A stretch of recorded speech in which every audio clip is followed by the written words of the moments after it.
Dunyoda dong'i ketgan ulug' amir ko'p janglarda qo'shin yurgizar va orttirgan davlat va boyliklarini o'z saroyiga jo'natar edi. Janglarda yengilmas, kerak bo'lsa o'zi ham jang qilib hammani yer tishlatgan ulug' amir o'z saltanati, qudrati va boyligini tengsiz ko'rmoq istakda edi. Biroq amir qanchalik harakat qilmasin, kimdir uni rejasini buzaveradi. Ulug' amir, g'azdangiz bisotidan 10,000 tillo tanga yechildi.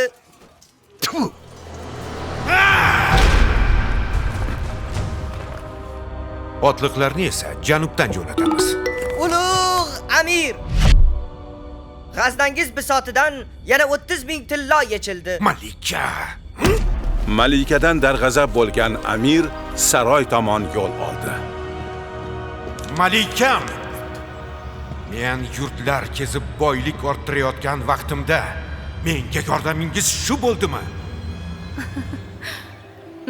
G'aznani shipshidon qilibsiz-ku, Malikam. Aksincha, ulug' amir, men boyliklaringizni Xonsaroy Maniga investitsiya qilib, ko'paytirib qo'ygandirman. Xonsaroy Mani?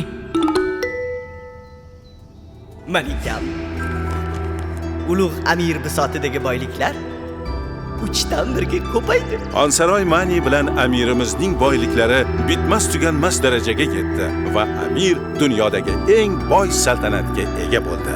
Xonsaroy Mani biz bilan yanada qulayroq.